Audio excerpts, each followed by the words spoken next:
Gracias, bueno, nuevamente buenas tardes, ya mismo noches con todos, todas.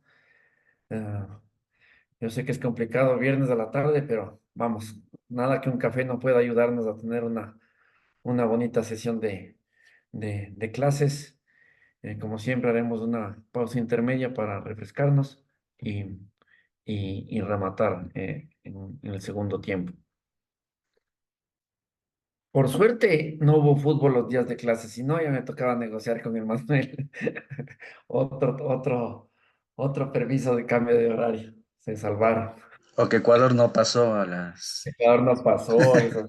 No, hay que saber dar prioridades.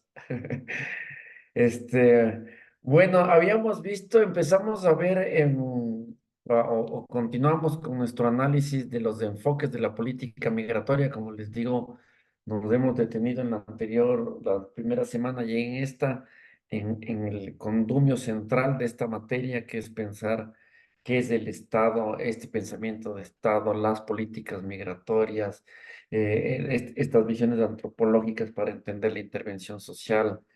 Y ahora seguimos adentrándonos en las diferentes perspectivas. No son solo perspectivas teóricas, son perspectivas teóricas y políticas que cada uno de ustedes puede ya saber por dónde intervenir en los momentos de que les toca hacer trabajos ya empíricos con migrantes y saber cuáles son los grandes marcos referenciales, ¿no? Esta es la idea central de este curso cuando se diseñaba. Y en lo que avanzábamos con este curso, eh, habíamos visto ya una breve recapitulación, el aperturismo segmentado, estos enfoques de finales del siglo XIX, inicios del nuevo siglo, que tenía esta perspectiva de ser una visión aperturista, de libre acceso, si ustedes quieren, de llegada a los migrantes, pero no a todo tipo de migrantes.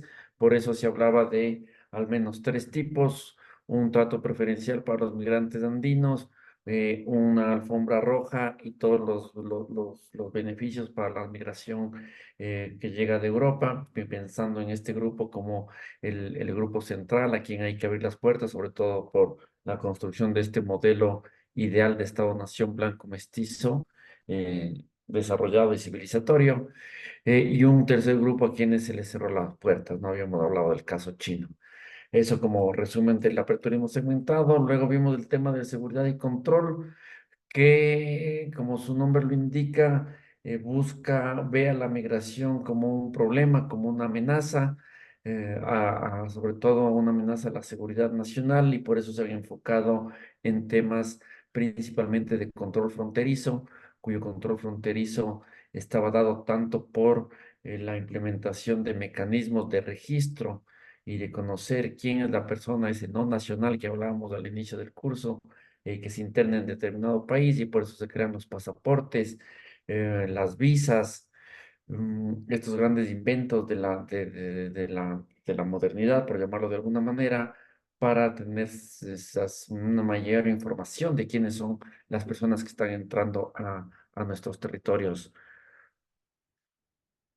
Y con todas estas connotaciones de los migrantes como una meta amenaza, ya habíamos hablado también de si bien que en el caso ecuatoriano estos enfoques se incubaron desde la década de los 40, una década en la cual a nivel mundial se vivía la Segunda Guerra Mundial, y a nivel nacional o regional la guerra con el Perú hizo que se refortalezcan, que se incuben de una manera más sólida, si ustedes quieren, estas miradas de temor, de amenaza, de rechazo a todo lo que es extranjero, bajo la idea de la invasión y los problemas de seguridad fronteriza que he señalado, ¿no? Y vimos cómo estas miradas siguen presentes, aunque, como digo, se incubaron en los 40, cobraron mayor fuerza en la década de los 70, sobre todo en el contexto de las dictaduras militares en América Latina, sobre todo en el Cono Sur, pero también se incubó en el Ecuador. De ahí que las leyes de inmigración y extranjería hayan sido construidas también en esta época, de las que más duraron, el 71 y el 74, la ley de inmigración y extranjería respectivamente. Y, Y estas visiones permearon a lo largo del tiempo, no solo en la visión del Estado, sino en la sociedad en su conjunto, donde se vieron prácticas de discriminación, xenofobia, rechazo hacia los migrantes. Y muchas de estas miradas vemos cómo se aplican en determinados contextos, en determinadas coyunturas, como en el caso ecuatoriano contemporáneo, cuando vimos el caso de lo que ha sucedido en días pasados con esta periodista de origen cubano, Alondra Santiago, donde ese decreto que les comentaba se ve claramente estas visiones seguritistas de control, de control y de amenaza como le ven a determinados migrantes.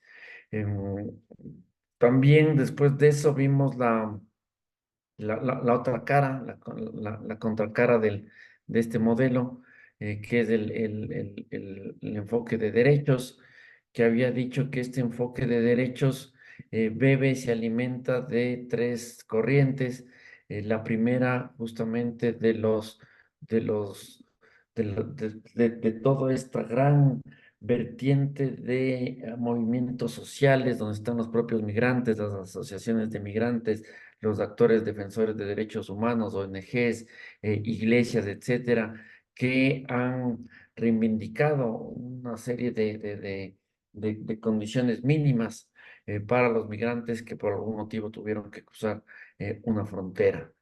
Eh, una segunda vertiente que había dicho bebe del enfoque de derechos, del enfoque de los marcos jurídicos internacionales, de las normas internacionales que reivindican obligaciones para los estados para salvaguardar la vida, la dignidad, que no haya discriminación.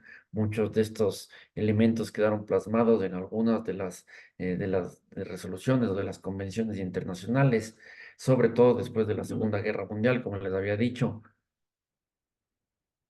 como fue la Convención de Refugiados del 51, en el caso latinoamericano regional, la Convención, la Declaración de Cartagena del 84, la Convención del 90, la famosa Convención sobre la protección de todos los trabajadores migratorios de sus familias, entre otras que dieron pie a una legislación, a un marco jurídico internacional que reivindicaba los derechos de las personas migrantes.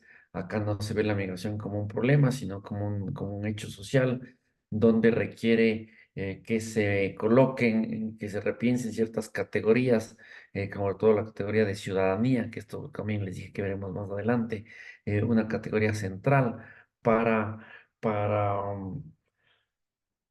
entendiendo que la ciudadanía es el que goza de este estatuto de ciudadanía o de este membrete de ciudadanía, son personas que tienen acceso a diferentes derechos y deberes en determinados países. Por eso ha sido una de las categorías más pensadas dentro de estas problemáticas migratorias. También habíamos señalado cómo desde los enfoques de derechos se trata de cambiar el léxico ya no punitivo que marcaba el enfoque de seguridad y control, que incluso ve a la migración como una ilegalidad. Habíamos hablado de este concepto, ¿no? Migrantes ilegales, illegal migration, y más bien considerar que no existen seres humanos ilegales, que fue un lema que reivindicaron muchísimas organizaciones sociales en sus diferentes pronunciamientos y en algunos casos terminó también en marcos jurídicos, como el caso ecuatoriano en la Constitución del 2008. Aquí me faltó decir, y con esto quiero complementar un poco el enfoque de derecho, que dentro de esta visión se planteó la necesidad se plantea la necesidad de intervenciones sociales. Y esto es importante para nuestro curso, porque implica ver cómo intervenir, cómo hacer en la práctica una intervención con enfoque de derechos para la población migrante. Entonces, esto quiero retomar en estas sesiones que nos faltan, ¿no? Dame un segundo. Um, ¿Sí se está viendo? Sí, Perfecto. Déjame ver que estoy con brillo en la pantalla. Deme un segundo.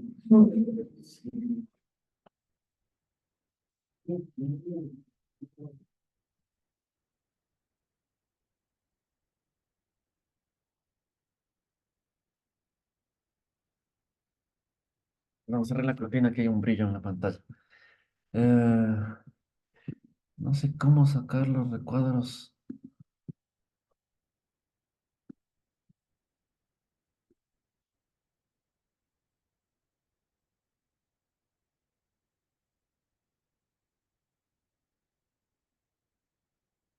Entonces, de esto, lo que le señalaba, dentro de este enfoque de derechos, se ha planteado la necesidad de hacer una intervención social para incluir a las personas de movilidad dentro de la sociedad receptora. ¿Qué entendemos por intervención social? Siguiendo a este autor, Fontava, se entiende por intervención social una actividad que se realiza de manera formal y organizada, es decir, está eh, planificada, deliberadamente planificada, intentando responder a las necesidades sociales y específicas, tratando de incidir significativamente en la interacción de las personas, aspirando a una legitimación pública y social, ¿no? Entonces, ¿qué quiere decir esto? Que hay un actor, principalmente tiene que ser el Estado, pero no necesariamente, hay un actor que planifica de manera sistemática, formal y organizada intervenciones hacia cierto tipo de población para tratar de responder a sus necesidades, a sus demandas y con el objetivo de que se tenga una interacción con la sociedad receptora, ¿no? El fin de la intervención social justamente es dar respuestas a ciertas necesidades humanas, pero no entendidas como carencias, como habíamos hablado, no entendidas como como algo orientativo de carácter, si ustedes quieren, piadoso o religioso, sino como una necesidad, como incluso en algunos casos como una obligación de los estados para incluir a estas personas, tanto para su desarrollo personal, tangible e intangible, que permita finalmente mejorar la calidad de vida, ¿no? E integrarse a la sociedad receptora, ¿no? Entonces, tiene unos objetivos absolutamente deliberados para mejorar la calidad de vida de las personas migrantes, ¿no? La intervención en este sentido tiene como propósito primario proteger y promover la interacción humana, es decir, el acoplamiento dinámico entre autonomía funcional e interacción relacional, aspirando a una legitimación pública o comunitaria. La intervención social puede pretender lograr el crecimiento humano y la dignidad como medio y como fin, dando respuestas a las personas que requieren de un acompañamiento individualizado desde un enfoque holístico de la persona humana y del conocimiento de sus carencias y sus potencialidades, ¿no? El fin último, finalmente, incluso hay una justificación moral y ética de todas las personas que intervienen o de los actores que hacen esta intervención social, es el advenimiento de una sociedad más inclusiva, más tolerante, libre de toda discriminación. Entonces, como se fijan, detrás de todo este andamiaje hay esta necesidad de entender que las sociedades, no existe una sociedad eh, pura, entre comillas, con un solo grupo étnico, sino que hay diversidad de grupos, muchos de ellos que están en condiciones de anomalía. Justamente esto implica que la intervención social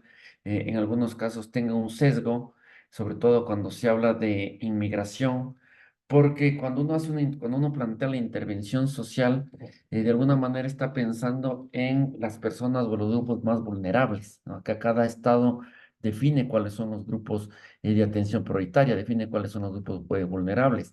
En el caso ecuatoriano, estos grupos vulnerables quedaron claramente establecidos en la Constitución de la República, entre los que están grupos étnicos, diversidades sexogenéricas, eh, diferencias migrantes, personas discapacitadas, niños, niñas, adolescentes. Hay una serie de grupos que se definió en su momento, entre los que están incluidos los migrantes. Pero acá hay todo un debate a nivel teórico porque por lo general esta intervención social siempre está pensado en clave de mejorar la vida de aquellas personas que se encuentran en los quintiles de pobreza más bajos, ¿no? Que se encuentran en unos niveles de exclusión social, de pobreza o de extrema pobreza que requieren de este tipo de intervención social, ¿no? Hay intervención social para estos grupos vulnerables, como se llaman, para estos grupos de atención prioritaria, ¿no? Y acá también dentro de la teoría hay diferentes tipos de formas de entender esta intervención social. En algunos casos se habla simplemente o se hablaba de algunos paradigmas de entender esta intervención solamente como la necesidad de sacar de la pobreza a las personas, ¿no? Y también acá toda una teoría no es, no es motivo del curso, pero a veces se ha pensado solo la pobreza medida a nivel de ingresos y como saben ya hay varias metodologías para medir la pobreza, no solo a través del ingreso, sino necesidades básicas insatisfechas o la pobreza multifactorial, multinivel, entre otras, pero finalmente el énfasis está pensando en sacar de la pobreza, sea la forma en que se mida.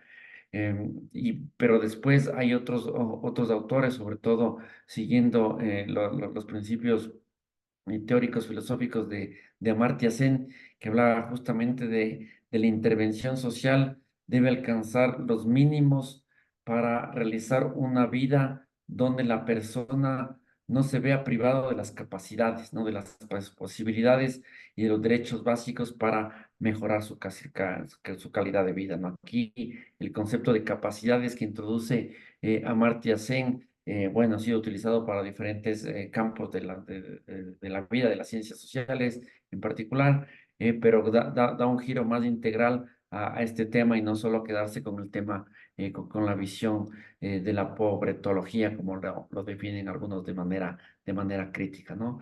De todos modos, siempre, digamos, cuando uno dice sí, intervención social para los migrantes, ya vimos en su momento, veremos también más adelante cómo no todos los migrantes caen en esta condición de vulnerabilidad, de extrema pobreza, aunque efectivamente muchos de los estudios, hay bastante empiria, bastante etnografía que da cuenta sobre todo de esta migración sur-norte, donde los perfiles, como también hablábamos ayer, alguna de las compañeras también hablaba del caso venezolano, haciendo una estratificación en el tiempo, como vemos que en el último momento llegaron unos perfiles mucho más empobrecidos que sí requerían esta intervención social y esta visión de la intervención social, dada su condición de exclusión en el país de origen, en tránsito y en destino.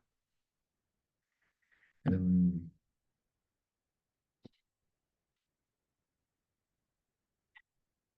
y entonces, finalmente, toda la intervención social desde esta perspectiva de derechos implica una inclusión social, ¿no?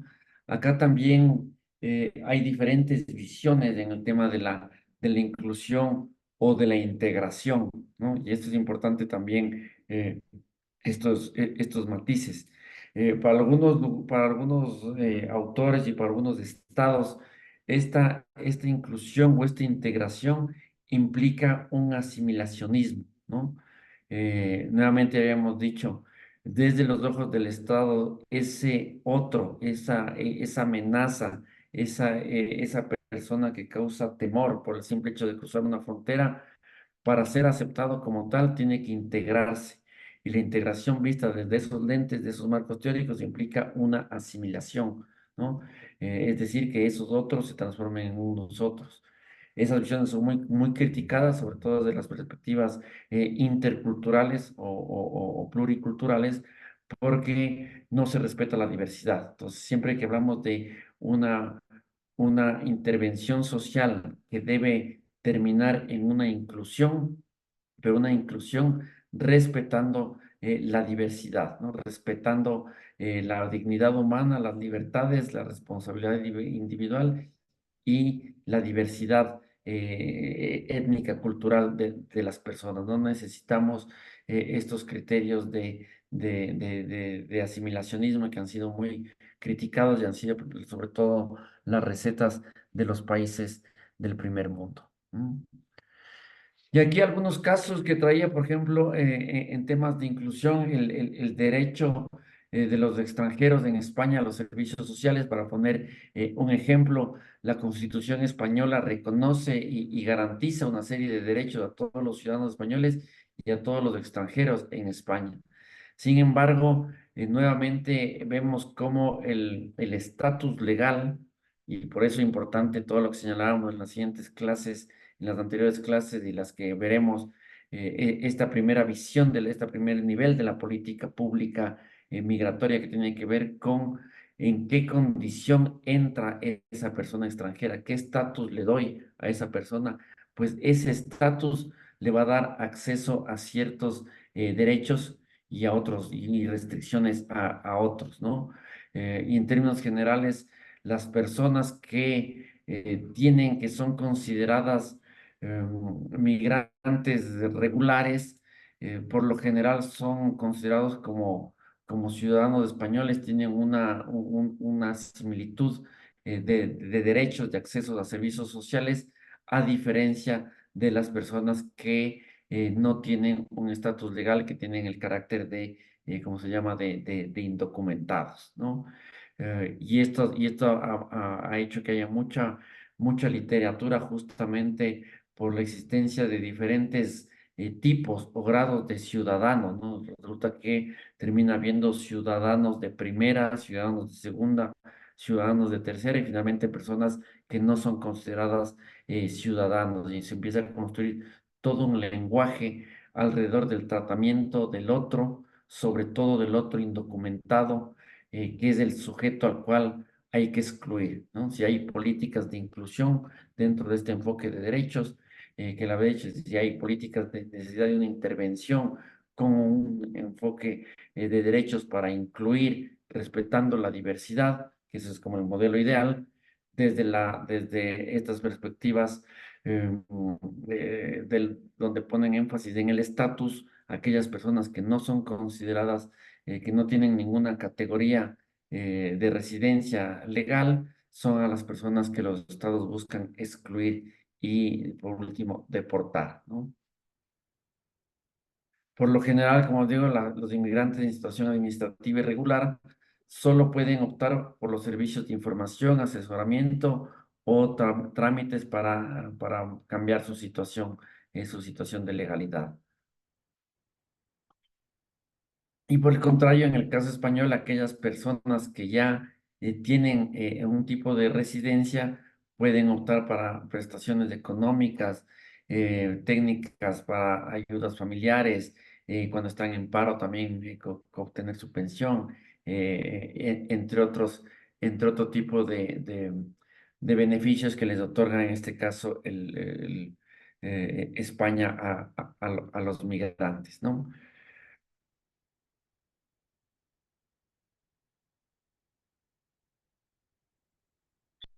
Lo dejo ahí, simplemente cerrar con esta idea que había señalado al inicio, que si bien todo este tema de la intervención social recae en el Estado, como hemos visto no solo en Ecuador, sino en varios países de la región, sobre todo en nuestra Latinoamérica, a raíz de las políticas neoliberales, ha habido un ajuste justamente al área social, y esto ha repercutido en tener los recursos y finalmente en la implementación ya de políticas que permitan esta intervención social y este acceso de derechos o de servicios sociales a los extranjeros, ¿no?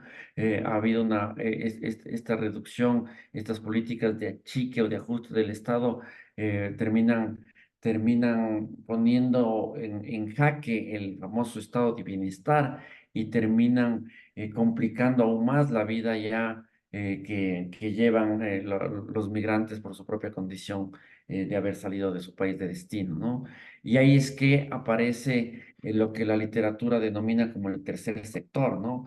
Esta gran galaxia organizativa compuesta por diferentes entidades, ONGs, fundaciones, asociaciones de migrantes, cooperativas, etcétera, todo este gran campo que, que en términos generales siempre tienen una visión sin fines de lucro, que siempre es bueno revisar a detalle esos términos, pero que buscan también contribuir a la prestación de servicios a las personas migrantes, ¿no? Ahorita, por ejemplo, en el caso ecuatoriano, hemos visto mucho cómo ante el debilitamiento del Estado, de la intervención social estatal, gubernamental, aparecen las ONGs cubriendo esas necesidades, esos vacíos que deja el Estado, sobre todo en materia de protección a los migrantes internacionales. Vale, lo dejo ahí. No sé si hay alguna pregunta en torno a este tema. Esto no me había olvidado de señalar en la otra clase.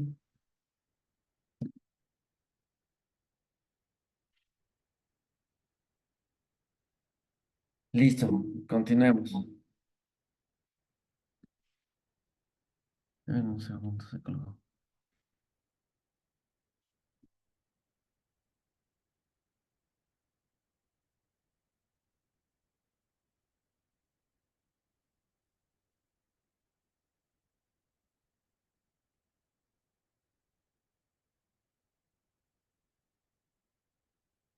Qué raro, no.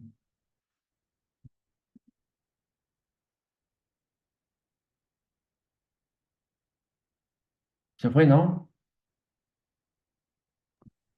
Sí, no está la presentación ahorita. Pues, ya le vuelvo a se me colgó. Dame un segundo.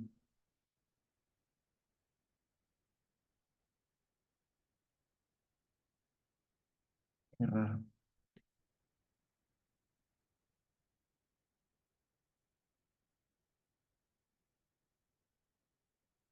Ahí está.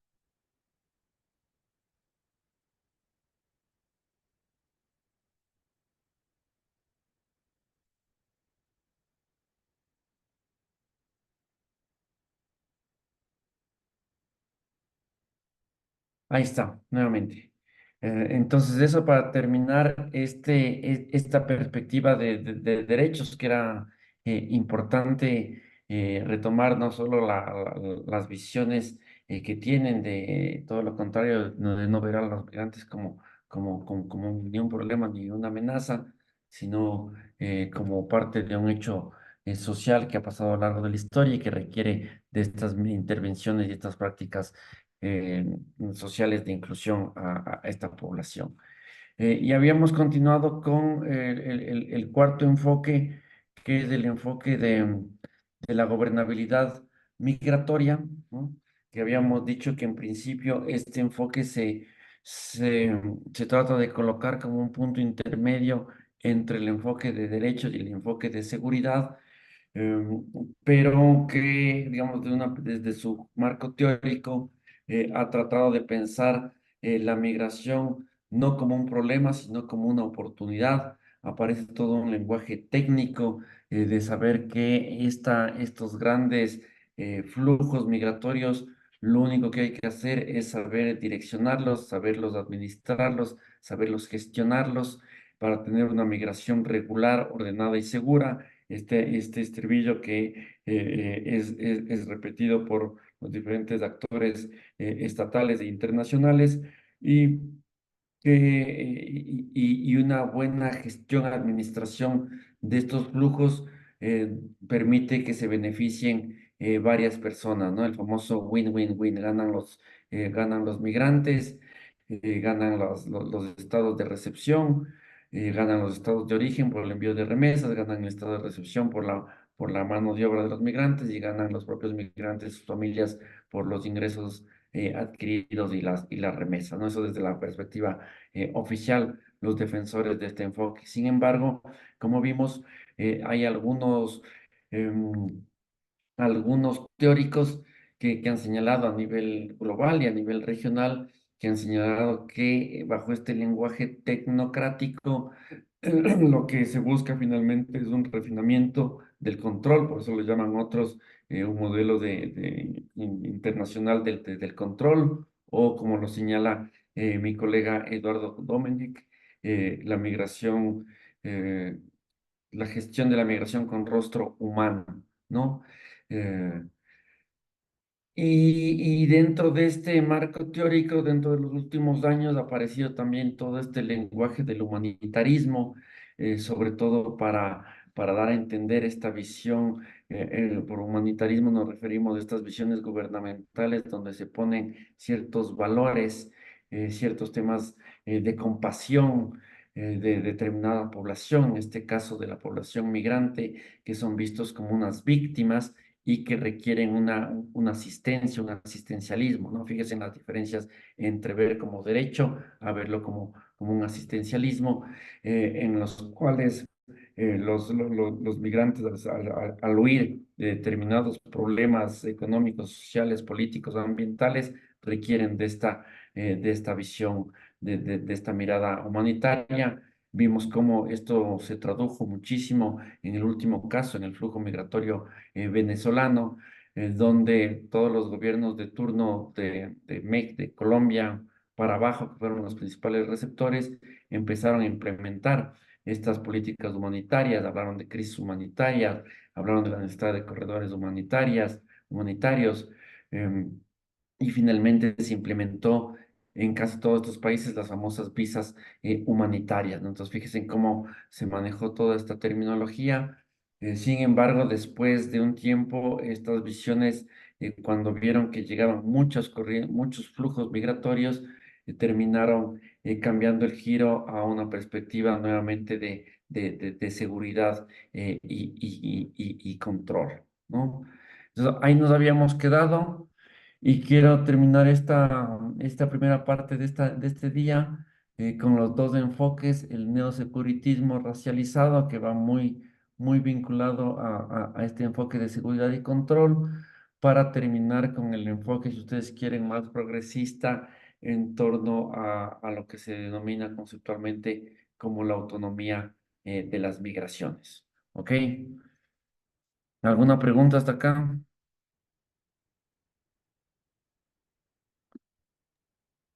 Yo, una aclaración más que nada. El día, Claro. si es posible, claro. El día de ayer estábamos viendo justamente este enfoque que el enfoque del humanitarismo, ¿no es cierto? Y nos comentaba un poco que aquí se puede llegar a, de alguna manera, hacer demasiada fuerza en lo que es el asistencialismo y eso de alguna manera victimizar al migrante también. Ujú, No sé si quizás se podría como que profundizar eso un poquito más porque yo me quedo un poquito entre la duda entre si este enfoque es de alguna manera positivo, ¿no es cierto? Un poco para como encauzar justamente como menciona esa frase, como el flujo de agua a las migraciones, ujú. para que sea productivo justamente para las comunidades receptivas y de acogida, o si de alguna forma también no empodera a la migración, sino más bien le marginaliza como víctima. Es, Sí, gracias. Ya te voy a recomendar algunos textos donde explican con mayor detalle. En principio, claro, cuando uno escucha la palabra humanitarismo, digamos, para los que venimos de los enfoques de derechos e inclusión, en principio se ve como algo bueno, como algo necesario, como algo que puede ayudar a las personas y no está mal, digamos eh, conceptualmente hablando, ¿no? Esta idea de pensar como lo define Eric Fassan en términos teóricos de meter estos asuntos morales, porque siempre en la política hay un asunto de la moralidad, de lo bueno, lo malo, cuando estamos dividiendo, cuando los estados clasifican entre migración deseable y migración indeseable, y hay ahí un despliegue de sentimientos, y hay una clasificación entre lo bueno y lo malo, y hay una postura ética y moral ante determinado problema. Esto es así, o sea, así funcionan los estados y los gobiernos. Y en este caso, el colocar este despliegue de sentimientos donde se ve el sufrimiento de ciertas personas hace que haya unas prácticas de intervención estatal, que esto ha pasado para muchos casos, ¿no? Este libro de Facín, ahorita les traigo en el receso, da muchos ejemplos, no solo para migrantes, sino para otro tipo de actores, gente en extrema pobreza, o gente con enfermedades catastróficas, en fin. diferentes tipos de problemáticas, que el gran problema de estas visiones, luego vemos luego me detengo en estas cosas del control, que sería otra cosa, del humanitarismo de prevención y expiación, pero antes de meternos en eso, el gran problema de estas miradas es que termina, no termina viendo, termina borrando la necesidad de las personas a tener acceso a derechos, ¿no? En el humanitarismo simplemente es la respuesta inmediata a un problema puntual, ¿no? Y se despliegan acciones puntuales, no valga la redundancia, y no se ve que esas personas son sujetos con derechos, ¿no? Simplemente se ve como esas personas son individuos que tienen unas necesidades mínimas e inmediatas que se tienen que cubrir. Entonces, y bajo la perspectiva de la acción inmediata, del socorro, del auxilio, se va perdiendo justamente la perspectiva de derechos, que es la que te otorga ya mayores certezas a las personas, ¿no? Entonces, son diferencias, si tú quieres, sutiles, pero sustanciales, ¿no? En la mirada que tienen los estados o el tercer sector en torno a un problema determinado, ¿no? Esto, cuando veamos el caso por ejemplo, lo que estoy investigando yo ahora en un proyecto de Claxo de migrantes en tránsito, migrantes haitianos en tránsito y acceso a la salud, ¿no? Por ejemplo, si ya de por sí hemos visto con Sayad cómo los migrantes son excluidos desde el paradigma del pensamiento de Estado, imagínense los migrantes en tránsito. Casi ningún país tiene políticas para migrantes en tránsito, ¿no?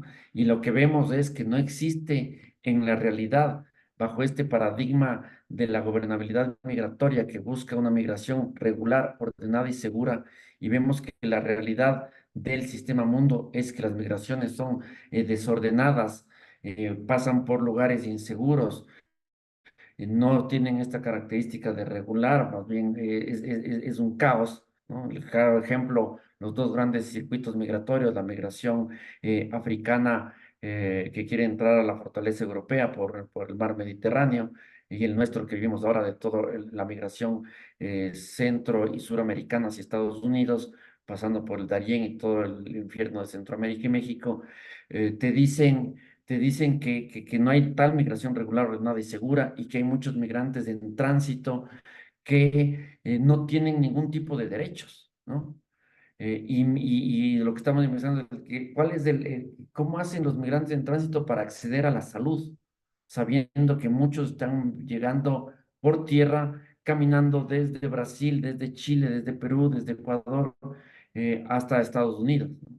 Entonces, lo que nosotros vemos es, ante la ausencia de los estados que rechazan a los migrantes, como pasa en Chile, como pasa en Perú, como pasa en Ecuador, como pasa en Colombia y en todos estos países, se ha hecho todo un dispositivo de actores internacionales, de actores de ONGs, de actores privados que a través de la cooperación para el desarrollo, que también esto hay que entender cómo mucho de la migración venezolana, por ejemplo, se tradujo en la búsqueda de fondos internacionales a través del famoso Grupo de Lima, perdón, el proceso de Quito, que uno de sus objetivos fue conseguir fondos para hacer frente a todos estos países que recibían migrantes.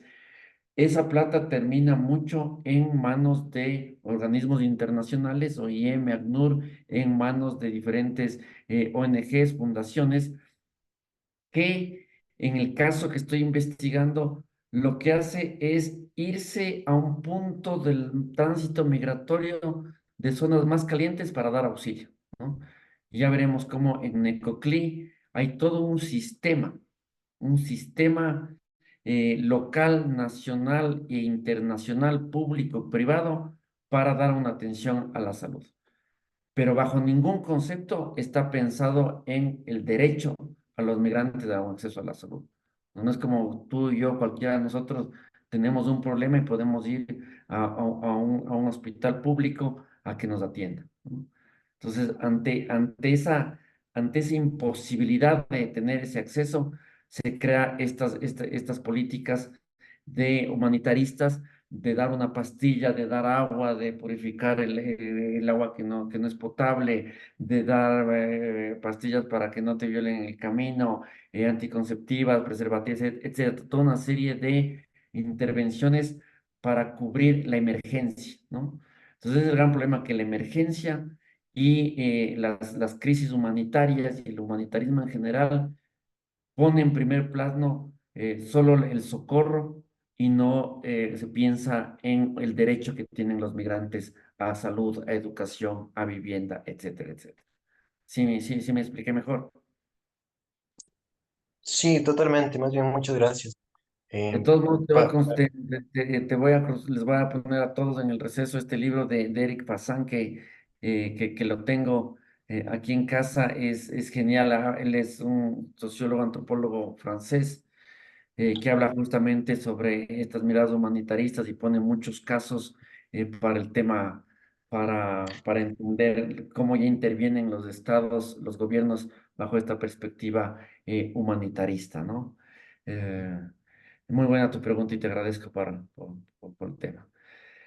sí, esto quería comentar que como reflexión personal, sí es evidente como en muchas ocasiones en, y en muchos casos, la intervención internacional en algunos territorios, sobre todo como usted menciona, debilita la respuesta del Estado y claro, no es sostenible porque es una respuesta a la emergencia, ¿no? No plantea como un proyecto sostenible en sí, justamente de inclusión. Y el gran Ah, problema, como señala Pereira al final, es que bajo el membrete del humanitarismo podemos dividir él divide en tres, digamos, el que más comulgamos, no lo puse acá porque esto era para explicar lo otro, digamos, hay un humanitarismo que sí está vinculado al enfoque de derechos, ¿no? Incluso dentro de las perspectivas más eclesiales, porque ustedes saben que mucho de esta visión humanitarista lo manejan las iglesias, ¿no? Pero hay todo también una perspectiva del humanismo con enfoque de derechos. Esa no la puse, es la tercera, este humanismo de prevención, lo que decíamos, que consideran la migración como un riesgo, a los migrantes como una víctima, pero finalmente el problema es cuando damos el salto a este humanismo de expiación, en el cual ya se empieza a ver todo como un problema y todo como una meta amenaza. Y eso es lo que ahora los gobiernos de turno en la región ven a la migración venezolana, ven a la migración haitiana como una meta amenaza al orden social político nacional. ¿A qué conduce? Nuevamente a enfoques de seguridad y control puro y duro. Ese texto de Pereira también ahorita les pongo en el chat, que es un texto muy bueno que explica los tres modelos del humanismo, ¿vale? Y esto me da pie, nuevamente, gracias por esta introducción, al quinto enfoque, que es el neosecuritismo, ¿no? Aquí yo parafraseo con Eduardo, si él llamaba si él llamaba al enfoque de la gobernabilidad migratoria, un enfoque de políticas de control finalmente con rostro humano. Yo le denomino al enfoque neosecuritista como un enfoque de políticas de control con rostro ya inhumano, ¿no? Finalmente, acá, en este enfoque, como decíamos, se habla, se nombra del tema de derechos humanos, e incluso les sirve eso para argumentar sus propias políticas de intervención, más allá de las críticas que podemos hacer a estas visiones de administrar personas de administrar flujos, esta visión más de gestión, de migration management, que podemos o no estar de acuerdo, pero finalmente tiene una vertiente pro derechos humanos que es digno rescatarle. En cambio, en este neoseguritismo ya eso no existe, ¿no? No existe porque primero, este neosecuritismo bebe de dos corrientes o de dos escuelas, la escuela de Copenhagen de finales de los 80 y principios de los 90 del siglo pasado, que que implicaban, o su principal fuente de reflexión teórica era ver la migración como una amenaza, nuevamente lo mismo que predicamos en el enfoque 2, una amenaza a la seguridad, pero lo que ellos ponen el énfasis es en que hay una construcción discursiva, hay unos actos del habla, se va construyendo todo un lenguaje para excluir a los migrantes y para verlos como una amenaza, ¿no? Más allá de que haya empiria, de que haya datos que nos justifiquen, que nos hablen que efectivamente los migrantes son una amenaza a las fronteras o a la soberanía nacional, se relata, se habla desde el Estado de esta manera, ¿no? Como lo vimos en el caso claramente de Alondra, ¿no? Fíjense cómo habíamos hablado, cómo el Estado habla desde los lenguajes jurídicos para ver al migrante como una amenaza. Entonces, la Escuela de Copenhague pone muchísimo en este tema de las amenazas reales o simbólicas, pero construidas socialmente, ¿no? Evidentemente, como ya hemos hablado, igual que el paradigma 2 ven a la migración como un problema, pero ya no solo, como iniciamos, como habíamos dicho anteriormente, ya no solo es un problema de soberanía y es un problema de seguridad nacional, sino que lo transforman pública al interior de los estados, ¿no? Nuevamente, esto a nivel de construcción discursiva. Entonces, se plantea que el migrante ya no solo está poniendo en riesgo la soberanía, en riesgo las fronteras nacionales, sino que al penetrar estos primeros filtros, estas fronteras filtros, terminan siendo un problema para la seguridad pública, ¿no? ¿Por qué es un problema para la seguridad pública? Nuevamente, siempre recuerden que todo esto estamos siguiendo el marco teórico de Sayad. Los migrantes son vistos como personas que alteran el orden, alteran la estabilidad, su propia presencia como tal, y se empieza a construir el relato de que ponen en riesgo los servicios públicos, ¿no? La educación, la salud, la seguridad social, la vivienda, etcétera. Aquí hemos escuchado muchísimo de esto, aquí hay varias telas que cortar en este tema, ¿no? Sobre todo esta construcción del migrante como chivo expiatorio que había señalado en la anterior clase a todos los problemas de la sociedad. Esto se agrava más cuando las economías de los países están en crisis, como la nuestra, ¿no? Evidentemente, cuando hay un problema estructural de incremento de pobreza, de extrema pobreza, de no empleo, y a eso le sumas la presencia de migrantes, pues terminan compitiendo por un puesto bajo el migrante y el nativo, ¿no? Incluso hay algunos datos que yo había levantado como disputas entre personas en situación de calle, peleándose por una esquina para poder pedir limosna, ¿no? Entonces, y esto ha dado paso a discursos de rechazo a la población migrante, ¿vale? Y también bebe, por otro lado, de la Escuela de París, ¿no? Que desarrolla nuevos aportes teóricos a los planteados por la Escuela de Copenhague, que planteaba, que ponía el acento en el tema del discurso, de los actos del habla,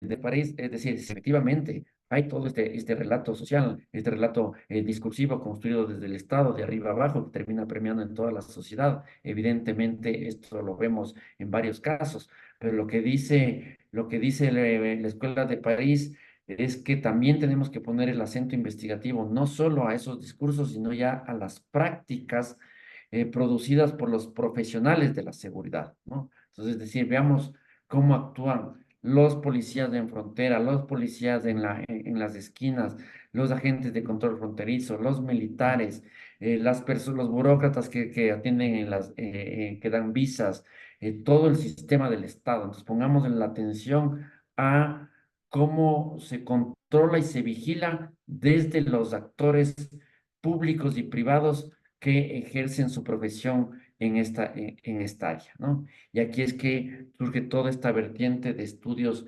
fronterizo, que es sobre toda esta vertiente de la antropología del Estado que les hablaba al inicio, donde ponemos atención a cómo ya algunos en puntos de frontera, otros ya viendo el accionar de la burocracia o de actores públicos privados, se dedican a este tema del control, ¿no?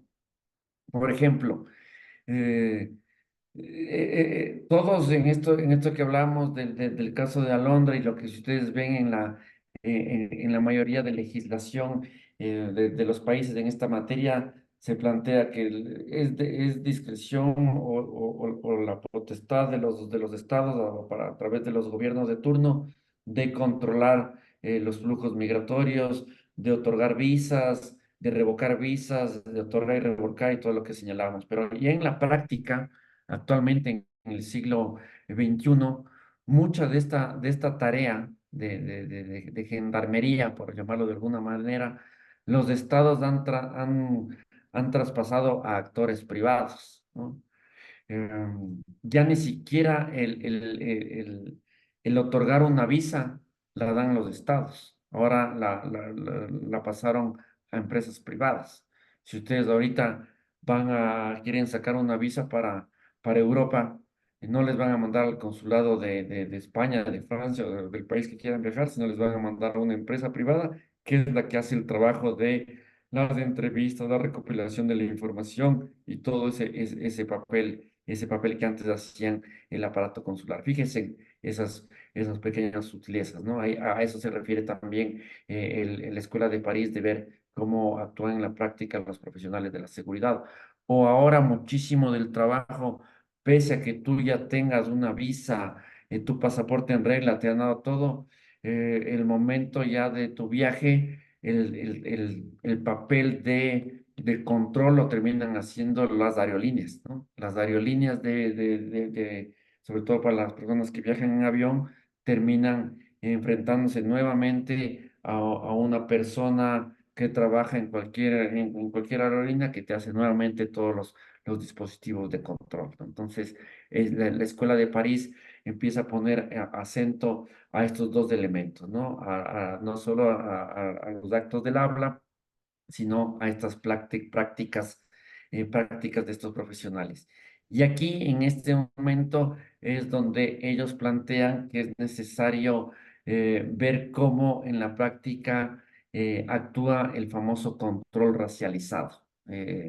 No, no controlan a todos por igual, ¿no? Hay unas diferencias si es que uno primero es del sur global o del norte global. Hay unas diferencias si es que hablamos de un viaje entre Europa a Estados Unidos que un viaje desde Nicaragua o desde Colombia hacia París. Hay una diferencia si es que la persona es un migrante o un viajero o un turista haitiano, ecuatoriano, colombiano, que si es un turista argentino, español o inglés, ¿no? Entonces, hay una suerte nuevamente, pese a que en el siglo XX se supera a nivel teórico de las ciencias sociales este discurso, este concepto de la raza que habíamos hablado en el aperturismo segmentado, como se hablaba claramente de la necesidad del blanqueamiento, de la necesidad del mestizaje, de mejorar la raza en estos términos, bajo estas visiones darwinistas de la pirámide, de pensar que hay unos grupos étnicos mejores que otros. Acá se vuelve a colocar esto de una manera más sutil, pero finalmente el control no está dado para todos, ¿no? Entonces, entonces se empieza así a construir todo un estigma a partir el relato del otro, de la amenaza, de cómo los dispositivos de control actúan en la práctica, de cómo se van construyendo desde los medios de comunicación este relato del migrante como una amenaza, como un problema a la seguridad nacional, a la seguridad interna, que van a colapsar los sistemas de salud, de educación, la seguridad social. Y el tercer elemento, lo que entra en juego, no solo son los temas del control racializado, nuevamente el tema étnico, migrantes blancos, migrantes de negros, etcétera, sino que también entra en juego el tema de la clase social. Y aquí surge este concepto acuñado por Cortina en el 2017, cómo se empieza a rechazar no solo a los migrantes por ser migrantes, sino a los migrantes por ser pobres, ¿no? La famosa aporofobia, que es el odio a los pobres. Entonces acá vemos nuevamente cómo se van juntando los elementos, ¿no? Los migrantes por su propia condición ya cometen una doble falta al salir de su país, al entrar al otro, al cometer algún problema, digamos, desde pasarse un semáforo hasta algún caso de haber cometido algún acto delincuencial, y esto se incrementa con el estigma si es que eres un migrante pobre, ¿no? Entonces, este concepto de aporofobia, que es el odio a los pobres, también está muy presente dentro de este enfoque seguritista. Entonces, para seguir continuando, en segundo o tercer lugar, aparte de estos elementos del discurso del habla, ver cómo se trabaja en la práctica estos diferentes actores de seguridad y control, cómo se da este control racializado, este estigma hacia los pobres. El neosecuritismo también se basa o se apoya en las nuevas tecnologías de información y comunicación, las famosas NTICs, como que han penetrado con fuerza a partir de finales de los 90 y sobre todo en el siglo XXI a través de los famosos teléfonos inteligentes, a través de las redes sociales. Es interesante ver cómo se construyen estos relatos también en Facebook, en Twitter o X, eh, donde se empieza a posicionar estos actos del habla que hablábamos en un primer momento a a las redes sociales.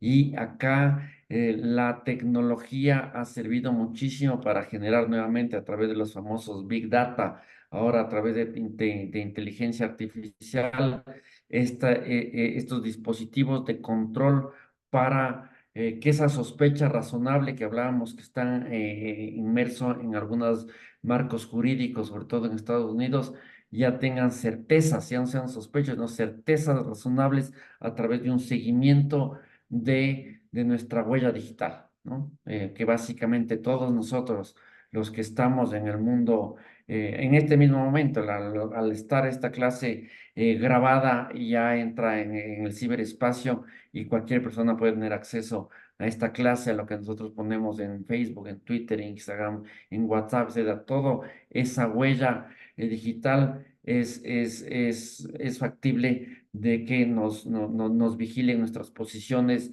y lo que hemos hecho a lo largo del tiempo. No es casualidad que cuando uno va a sacar una visa, sobre todo a Estados Unidos, los que han sacado, les piden que pongan todas las redes sociales que ustedes tienen, ¿no? Entonces, pongan cuáles son redes sociales de Instagram, Facebook, X y ¿no?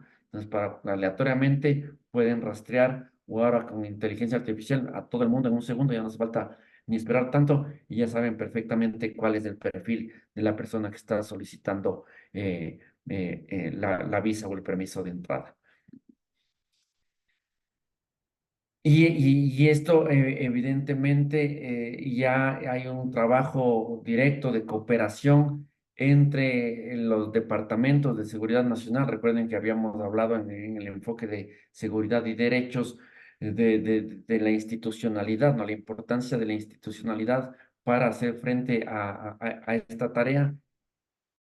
En el caso de Estados Unidos, el Departamento de Seguridad Nacional, cómo han establecido convenios con grandes empresas donde uno tiene vínculos, por ejemplo, todos medianamente que tenemos un ordenador y tenemos Excel o Word, estamos vinculados a Microsoft o Amazon o a otro tipo de empresas como las propias redes sociales para tener la información de las personas y así facilitar la vigilancia, el rastreo y en final de cuentas, si es que uno ha cometido alguna sospecha, la detención y la deportación, ¿no? Entonces, así como en el siglo XX o XIX las teorías del darwinismo social ayudaron a justificar la discriminación y el racismo. En la actualidad, los algoritmos, los sistemas de perfiles demográficos y los patrones pueden cumplir tal propósito, ¿no? Para la misma discriminación. ¿Mm? Eh, ya he dicho suficiente sobre los actos del habla, este tema de la racialización, de la discriminación étnica por fenotipo, pero acá no solo hay que entender esta discriminación en términos de étnicos raciales, sino también hay una discriminación eh, cultural, ¿no? Y esto es lo que va cobrando mucho más fuerza. Sobre todo, por ejemplo, cuando hablamos de una migración asiática, lo que hemos trabajado, hemos dicho algunas cosas acá, o árabe, ¿no? En el caso, por ejemplo, del francés, es increíble, o alemán, cómo se ha construido toda una discriminación cultural para grupos de migrantes argelinos, en el caso de Francia, o marroquíes, o en el caso alemán de turcos, ¿no? Entonces, toda esta idea de que no comparten nuestros valores, recuerden siempre esta idea del modelo ideal de Estado-nación, ¿no? Entonces, hay migrantes que no comparten este modelo y son discriminados por no por su fenotipo, sino por sus condiciones culturales. Y así se va construyendo también todo este control racializado, étnico y cultural. En síntesis, todos estos elementos eh, son dos hermanos, a los dos les recomiendo. El uno es Didier Fassin y este es Eric Fassin, los dos franceses.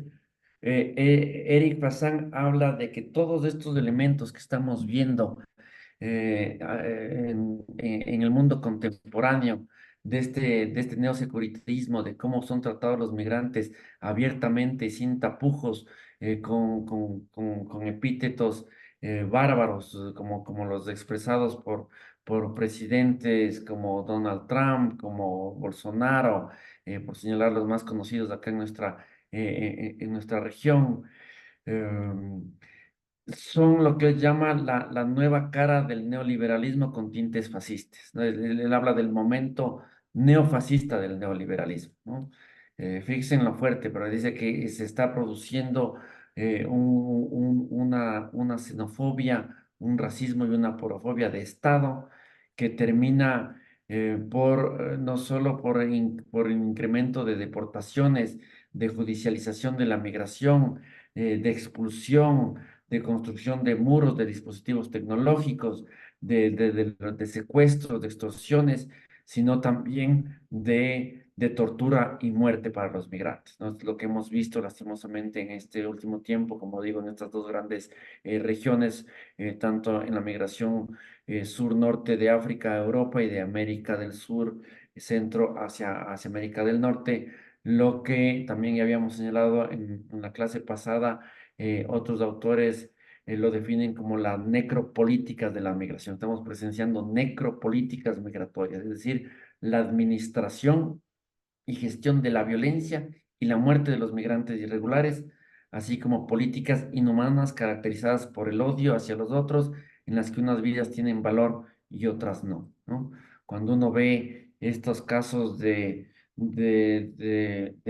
barcos en alta mar que se están hundiendo y están monitoreando todo el programa Frontex europeo y no hacen nada, están dejando morir, ¿no? Cuando pueden meter a la cárcel a personas que quieren ayudar a esas personas, estamos hablando de necropolíticas de la muerte, ¿no? Cuando vemos todo lo que está pasando en el Darién, sabiendo las condiciones de pasar por un punto selvático donde ni siquiera fue el único punto de nuestro continente donde no se pudo penetrar para hacer la famosa Panamericana, estamos presenciando políticas necropolíticas migratorias que impulsan, que gestionan la muerte de los migrantes, ¿no? Por eso les llamamos políticas de control con rostro inhumano. Vale, ¿hay alguna pregunta en torno a este tema?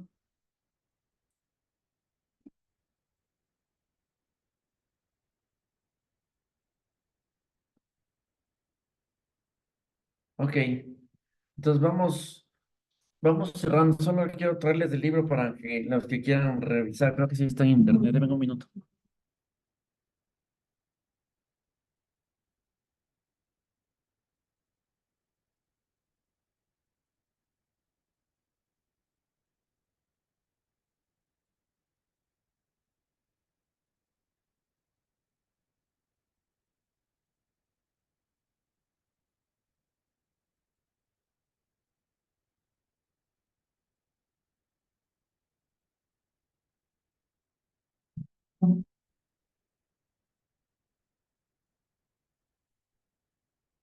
En este libro que tengo acá, búsquenle si es que está en internet, si está en PDF, si no, a los que les interesa les puedo llevar a Cuenca la próxima semana.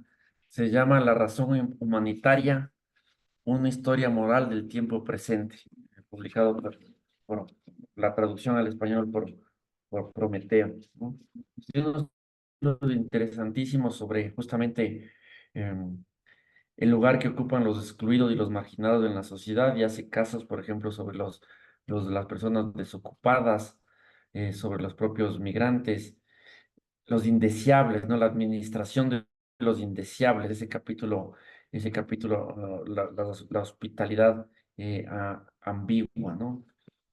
Eh, de hecho, ese es un término interesantísimo porque eh, si bien dentro del enfoque de derechos hablamos de la necesidad de plantear políticas de hospitalidad, ¿no? La hospitalidad como este viejo principio griego de dar la bienvenida a los otros. Eh, Recuerden que nosotros nos quedamos con lo que más conocemos es el término eh, xenofobia, ¿no es cierto? ¿Cuál es el contrario de xenofobia? ¿Quién sabe? Un punto, el que me dicen 3 segundos. La xenofilia, ¿no? Pues lastimosamente, como ven, muy pocos lo conocen, que es justamente lo contrario. Es esta idea de la hospitalidad, de dar la bienvenida a los extranjeros, que era un viejo principio de los griegos, que son términos no casualidad que se fueron perdiendo en el camino, como el famoso principio del ius residency, de que les hablé, ¿no? Se quedaron con el ius solis y el ius sanguinis, pero lo desecharon el ius residens. También se borró del discurso, al menos estatal, el tema de la xenofilia, de dar la bienvenida a los extranjeros. Entonces, este libro es fascinante para entender cómo opera el humanitarismo en la práctica, ¿no? Una masacre de los inocentes, las representaciones de las infancias en tiempos del SIDA. Claro, trabaja muchos temas de salud y enfermedad. Hay muchos ejemplos sobre el SIDA.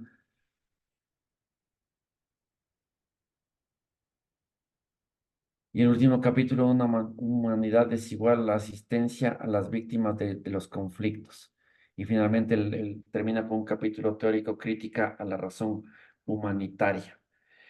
Es denso como todo lo que escriben por lo general nuestros colegas franceses, pero vale la pena, ¿no? Es un libro grande, sobre todo el capítulo 5 les recomiendo.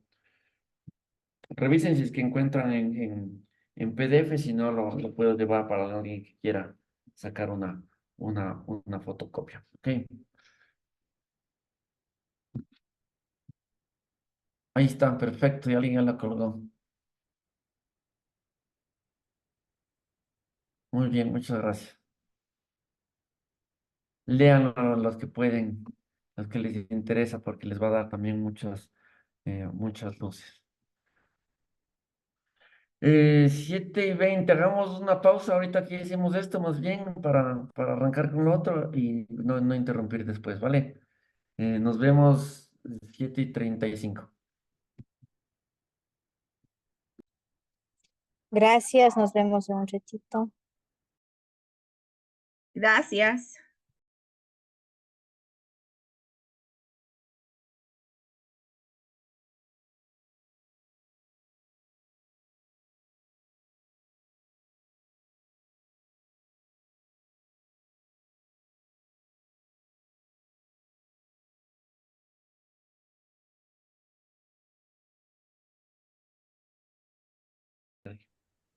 Listo. Ya. Eh, Como les decía, entonces, para terminar este recorrido por los enfoques de las migraciones, de las políticas migratorias, cerramos con el denominado autonomía de las migraciones, que es digamos, las corrientes más contemporáneas que se basan más en este enfoque del migrante como actor, ¿no? Em, Cierren los micrófonos, por favor, para no interrumpir a nadie. A ver, déjenme pongo otra vez la presentación.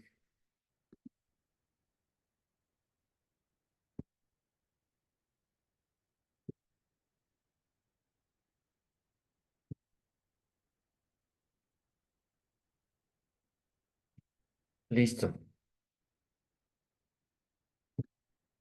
Em,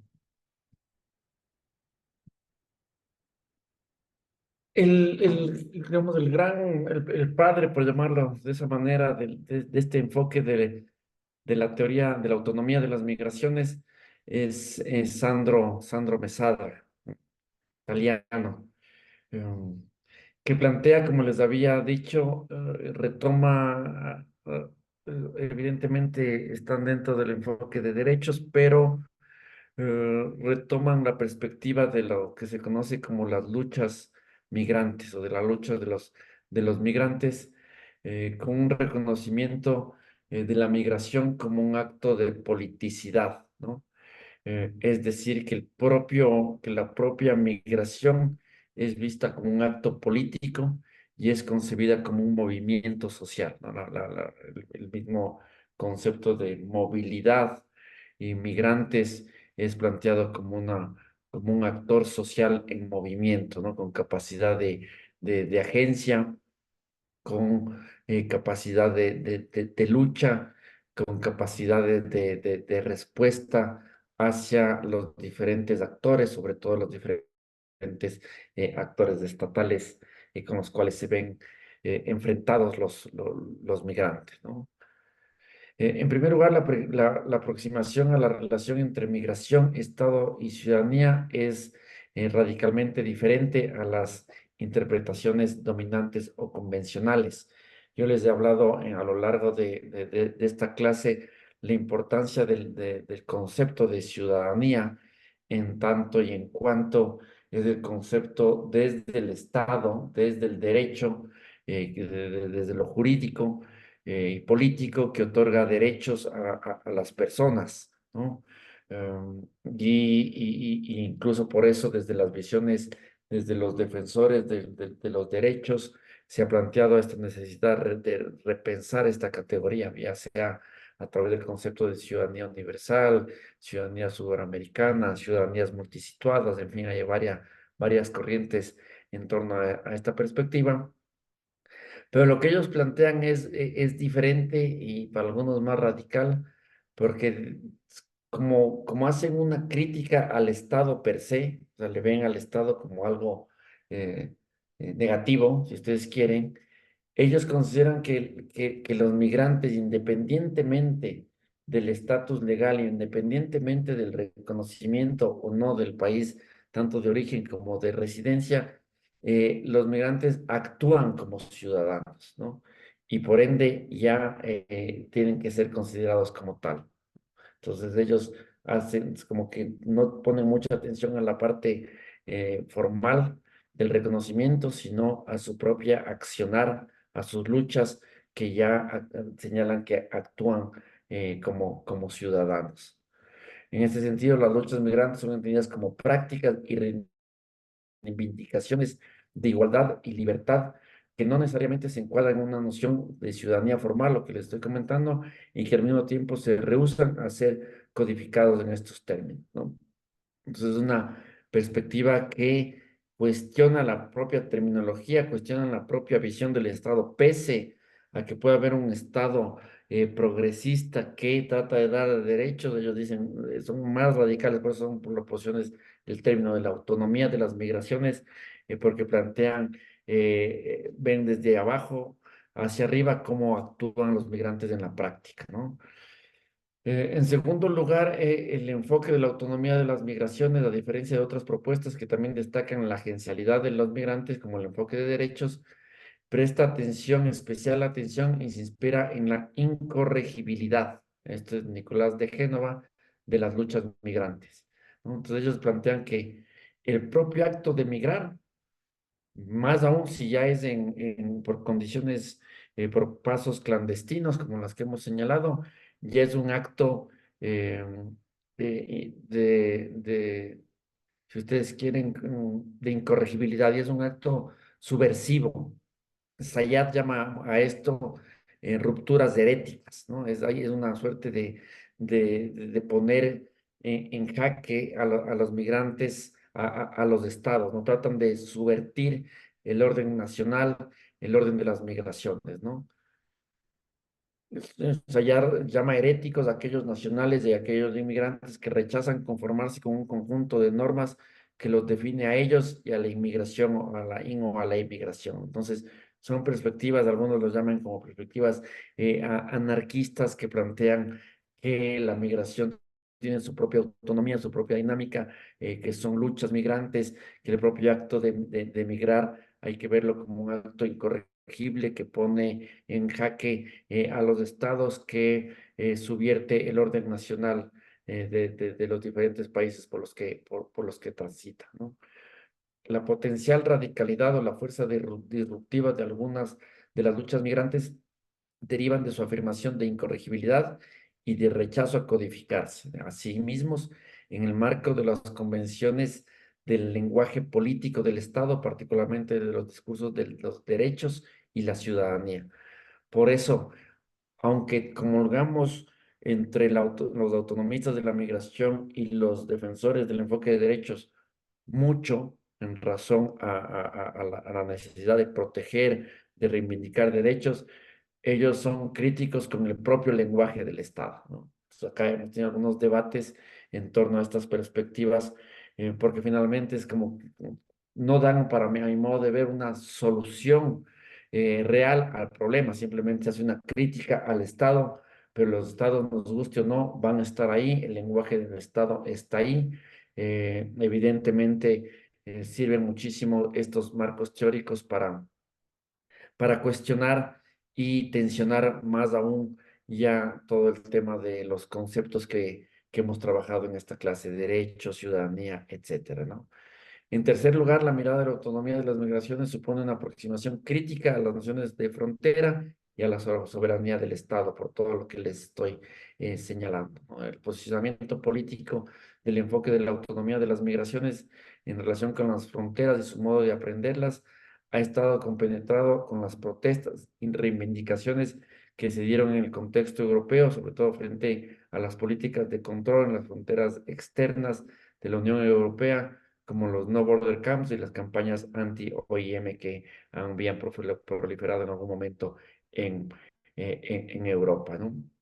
El caso más concreto de estas autonomías de las migraciones, bueno, en el caso ecuatoriano tenemos lo que les decía hace mucho antes de que se defina como autonomía de las migraciones, esto que les contaba, la famosa caminata del Lorca, Murcia, Madrid, me parece, por parte de los migrantes ecuatorianos de la Asociación Rumiñahui, y después que se juntaron otros más, nuevamente, ¿no? Haciendo sentir su lucha, su movimiento su reivindicación por papeles. Ese es, por ejemplo, un ejemplo de inicios de siglo de este campo de la autonomía de las migraciones. Pero quizá lo más novedoso y lo que ha estado más en el radar últimamente tiene que ver con las famosas caravanas de los migrantes que surgieron desde mediados del siglo,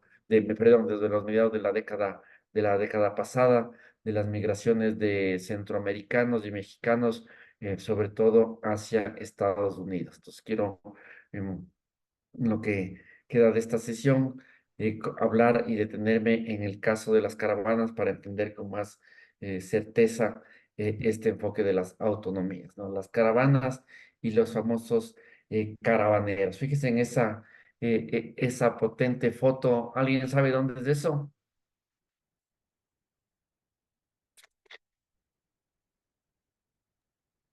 Eso no es de Estados Unidos y México. Ah, no. No, Está en esa la... frontera es lo que ven atrás, es el río Suchiate, que separa Guatemala de México. Ese es el paso fronterizo formal. En Sí. un día normal, eh, digamos, aquí está Pachula. En un día normal, ustedes pueden ver a los migrantes pasando en balsas. Por acá, para la próxima clase les traigo una foto. Eh, Cuando yo estuve en un momento haciendo gestiones para poner un consulado de Ecuador en esta parte del tránsito, en Tapachula, fuimos con las autoridades de México para ver el lugar y esos temas y en pleno puente eh, veíamos con las autoridades migratorias mexicanas como por el río Suchati con unas boyas, seguramente ustedes han visto, pueden buscar en internet, se van pasando los migrantes de dos en dos, de cuentagotas, ¿no? Como era lo común, ¿no? Esto que hablamos de que ante la presencia del Estado y la doble pena que per se son los migrantes, a muchos de ellos les ha tocado pues estar a pie juntillas, moverse a escondidas, etcétera, todo lo que decías allá, ¿no? Sin embargo, lo que vemos, lo que vimos y ya con menos claridad, con menos intensidad ahora que antes, son estas imágenes, ¿no? Fíjense en esa gran multitud, para seguir el término de Mesadra, que es otro de los que crearon este término de la multitud, um, a los famosos caravaneros, ¿no? Poniendo a tensionar a todo el gran Estado de México, y quién impide esa gran llegada de personas. No hay muro que detenga esa marea Esa o ese marea, un río de movimiento gente. ese movimiento migratorio, ¿no? Entonces, esa escena es de una de las primeras caravanas que se dieron que arrancaron en México, en Centroamérica, rumbo a Estados Unidos, ¿no? Entonces, las luchas migrantes aluden a un amplio crisol de manifestaciones o de movilizaciones manifiestas desde huelgas de hambre, encierros en iglesias, movimientos santuarios, manifestaciones o caravanas, como las que acabo de poner en la imagen anterior, motines en centros de detención para migrantes, de los que hablábamos, de los 1.600 que hay, que ha habido algunos protestas y motines de migrantes, discretas cadenas migratorias para transitar sin permiso, más escondidas, eh, permanecer sin papeles en una metrópoli, todos estos actos que pueden haber hecho los migrantes en algún momento de su trayectoria o su destino, según Varela y McClellan, ya son parte de las luchas migrantes, pueden ser considerados como rupturas heréticas o actos de incorregibilidad, ¿no? Que ponen a los estados, empiezan a desafiar a los estados. Yo defino las luchas migrantes como los repertorios de acción migratoria que desafían la soberanía nacional el régimen internacional del control fronterizo y el pensamiento de Estado, ¿no? Eh, es una disrupción, ¿no? Es una forma de actuar y de vivir su movimiento migratorio que pone en jaque la propia conformación de los sistemas mundo, la soberanía, los regímenes de control fronterizo, la gestión de las migraciones, la gobernabilidad de migraciones y el propio pensamiento de Estado que hemos visto en este curso. Y este fue el recorrido que hicieron cerca de, bueno, ha habido varias migraciones. La primera salió justamente desde San Pedro de Sula, en Honduras, y hizo ese gran recorrido por todo México hasta llegar a las tres fronteras, sobre todo en el punto de Mexicali y Tijuana, recorriendo, esto fue en el 2018, eh, haciendo este recorrido, ya no escondiéndose, sino haciendo su trayecto de manera visible, ¿no? Y esto fue algo que evidentemente llamó la atención a todos, ¿no? A los que investigamos la migración, a los propios estados, a los medios de comunicación, que se vieron ante un nuevo fenómeno, en este caso sí fenómeno por las condiciones en las cuales estaban implementando su transitar migratorio. Veamos la génesis. Varios actores políticos, medios y académicos señalan al periodista Bartolo Fuentes como el promotor de las caravanas. Siempre, indudablemente, el papel que cumplen para bien o para mal las redes sociales y en este caso los medios de comunicación, las radios, son fundamentales. Entonces se hizo un anuncio que se unan para viajar juntos hacia el norte, dando la cara sin esconderse, ¿no? Y esto fue anunciado por la radio en San Pedro. La gente fue autoconvocándose, autoorganizándose, se difundieron por redes, por WhatsApp, que son ahora los medios que todos utilizamos, y también tuvo eco en la prensa, se empezó a señalar de que va a haber una caravana que sale de San Pedro de Sula y se hizo una noticia mediática, ¿no? La caravana partió, aparte, el 12 de octubre, esta fecha simbólica, arrancó con 150 personas y luego alcanzó, según diferentes autores, siempre es difícil cuantificar cantidades grandes, los más escépticos decían 7.000 como Torre en el 2021 en un artículo y Varela hablaba de alrededor de 12.000, sea 7.000 o 12.000, hablamos de una multitud de migrantes atravesando sin esconderse. Y justamente estos son los dos elementos centrales que ayudaron a la expansión de la caravana. Requerir de menos recursos económicos para llegar al norte, evitar el uso de coyotes y ir protegidos mediante el acompañamiento de un grupo más amplio de personas, ¿no? La estrategia del autocuidado. De esta manera se planteaban evitar riesgos en el tránsito, perdón, como secuestros, extorsiones, violaciones, ¿no? Entonces, fíjese de lo que estamos viendo. Toda una dinámica de migración histórica ya veremos, de más de 100 años de caso de mexicanos o de 70 años de caso de centroamericanos que ya saben cómo llegar a Estados Unidos, que está toda esta infraestructura migratoria, estas redes y cadenas claramente establecidas, identificadas, deciden ya no usar esas vías, ¿no? Y sobre todo deciden usar porque ya veremos a continuación el perfil, ¿no? Son gente que ya ni siquiera tiene para el pago de los coyotes. Es lo que veremos con los ecuatorianos también que están saliendo por el Darién, ¿no? Ya ni siquiera tienen los recursos para irse ayudados de coyotes, pagar esos 15.000, 17.000 dólares, y deciden irse por cuenta propia, sin usar los famosos pasadores, coyotes o polleros. Y segundo, saber que al viajar en conjunto con más personas, 5.000, 6.000, 3.000, 7.000, se autoprotegen, se autocuidan y evitan todos los riesgos que sabemos que ocurren en el tránsito, ¿no? Esto fue calificado por Barea como una forma novedosa de transmigración, un ejercicio inédito de autodefensa migrante por su componente colectivo, masivo y efectivo, ¿no? Así lo definió esta colega mexicana que ha trabajó mucho de estos temas.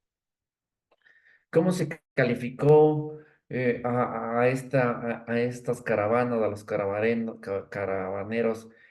Algunos les llamaron como un ejercicio de insurrección, justamente a este régimen de control fronterizo, un ejercicio de autodefensa, ¿no? Una performatividad migrante. Aquí vale la pena señalar que hay había otras experiencias en Centroamérica, en México, que hablaban de los viacrucis migrantes, ¿no? Busquen ahí en internet y van a encontrar también prácticas de este estilo, pero mucho más pequeñas. Algunos hablaron del campo de refugiados en movimiento, fíjense, porque finalmente, claro, se iban parando, asentando en ciertos lugares hasta llegar a su destino. Agencia política migrante, ¿no? Manifestación política contra la impunidad y las dictaduras en América Central, ¿no? Rebelarse, poner las cosas de cabeza, pusieron patas arriba. La caravana vista como una rebelión, insurgencia de víctimas del neoliberalismo. Entonces, fíjese, son todas estas terminologías nos hablan de una propuesta teórica, política de la lucha migrante, ¿no? De poner en jaque al sistema, sea como ustedes lo quieran definir. Estos fueron los calificativos usados para referirse a estas manifestaciones, a estos movimientos, perdón, que también pueden ser definidos como manifestaciones. Este colega Cantanapiedra, ¿cómo se llama? Torre Cantanapiedra hizo una de las primeras eh, investigaciones para ver los perfiles de los migrantes que están utilizando las caravanas y siguió a dos caravanas, sobre todo en los pasos de tránsito, y lo que se encontró es, por ejemplo, varios datos, ahí ustedes tienen, la mayoría, como les decía, fueron centroamericanos, sobre todo hondureños, el 81% hondureños en su momento, más hombres que mujeres, pero cuando vemos la escolaridad, vemos personas, por ejemplo, que tenían de entre 0 y 6 años de escolaridad, ¿no? Es decir, hablamos de personas prácticamente analfabetas, ¿no? De estratos sociales bajos, eran migrantes con condiciones de mucha precariedad, ¿no? ¿Cuál era la ocupación antes de convertirse en migrantes caravaneros? Um, las mujeres, por ejemplo, se dedicaban al comercio, eran empleadas en venta, muchos hombres eran trabajadores artesanales, muchas mujeres también eran amas de casa, sobre todo el perfil de mujeres eran venta ambulante en calles, comercio informal y amas de casa. En cambio, los hombres eran artesanos y los otros dedicados a la agricultura, a las actividades agrícolas ganaderas. Hablamos de campesinos, de personas de las zonas rurales, hombres, mujeres, más hombres que mujeres, con muy poca escolaridad, muchos de ellos analfabetos que decidieron migrar hacia Estados Unidos, ¿no? ¿Por qué razones migraron? Falta de empleo o medios económicos, por inseguridad, ¿no? Acá aparece algo que nosotros, para el caso ecuatoriano, en este momento no veíamos como una de las causas, no había aparecido, aunque esto apareció después, nos reventó en la cara 3 años después, pero fíjense, el tema económico y el tema de la inseguridad, los principales elementos por los cuales las personas empiezan a migrar. Em, Y aquí una frase que me gusta para ir cerrando de cómo los define el profesor Jorge Durán, que es el que, un antropólogo brillante de los que más ha trabajado temas de migración en América Latina, sobre todo en inmigrantes mexicanos y centroamericanos. Y él los define como los desarraigados, ¿no? ¿Quiénes son estas personas, más allá de los datos cuantitativos y de estos perfiles que nos colocan este estudio de los colegas del COLEF, que siempre sirve para poner números y cuantificar a esta gran migración? Pero desde una perspectiva más antropológica me parece más potente esta definición de los desarraigados. Y vamos a leerle con calma para entender quiénes son los que se están saliendo actualmente, ¿no? Y nos da cuenta del nuevo perfil de los migrantes, en este caso centroamericanos. Son aquellos, dice Jorge, que perdieron los anclajes esenciales que los fijaba en su lugar de origen. Son campesinos sin tierra o con tierra sin valor, queda aún peor, que perdieron o les expropiaron lo esencial, la relación con la tierra, el arraigo al terruño. Son indígenas que ya no le encuentran sentido a la comunidad, a la propiedad comunal, a los sistemas de reciprocidad, cargos, cofradías, obligaciones comunitarias y eternos rituales, ¿no? Me detengo ahí. O sea, si uno entiende la lógica comunitaria, campesina, rural, indígena, está diciéndonos Durán que han perdido todo su vínculo con lo que les ancla a la vida misma, ¿no? Que es la tierra, que son la comunidad, que son los ritos, los sistemas de reciprocidad, todo el elemento de pertenencia y de arraigo lo perdieron. Son pobladores de grandes o pequeñas ciudades, donde esto para caracterizar la primera parte a los migrantes del campo, ¿no? Otros perfiles son pobladores de grandes o pequeñas ciudades donde no se sienten seguros, donde la noche y la oscuridad son un riesgo, donde el miedo campea desde el amanecer y la angustia por encontrar o perder el trabajo es constante. Puede ser en Centroamérica como puede ser en cualquier ciudad del Ecuador o migrantes ecuatorianos. Son migrantes para quienes la nación de origen ya no tiene sentido. Solo les aportó sinsabores, educación deficiente, servicios de salud limitados y trabajos precarios. Son migrantes donde ni siquiera la matria, el terruño, los acoge y protege, donde el rescoldo del hogar se apagó. Son migrantes que dejaron todo porque en realidad no tenían nada, nada que perder, quizá algo que ganar, ¿no?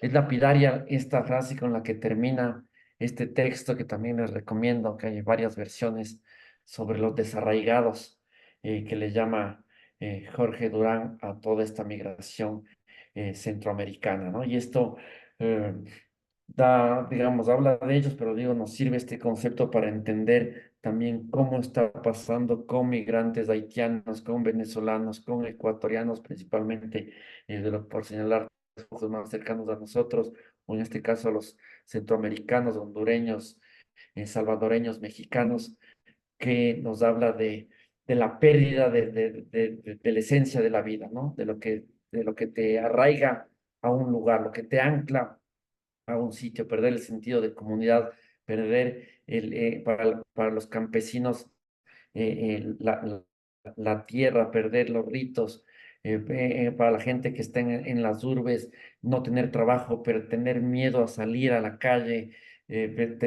saber que el país no te ofrece nada más que sinsabores, que te están matando a tu gente y que no te queda nada y porque no tienes nada y por eso te vas, ¿no? Eh, Cuando en el caso ecuatoriano, alguna persona que le entrevistaban en tránsito te decía todo lo que hemos hablado y veremos en las siguientes sesiones en torno a la migración por Darién y lo que sabemos, lo peligroso.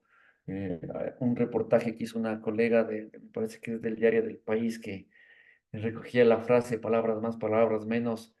eh, yo me voy porque y me volvería a ir porque yo sé que es riesgoso pasar por el Darién, pero es más riesgoso quedarse en el país. O sea, eso define en otras palabras lo que está, con lo que cierra de Jorge Durán esta descripción de los desarraigados, ¿no? Ya no tienen nada, no hay nada que perder. Entonces, cuando desde el Estado se matan en campañas para la prevención de la migración riesgosa, ¿no? Dile a una persona de la migración riesgosa con estas condiciones, ¿no?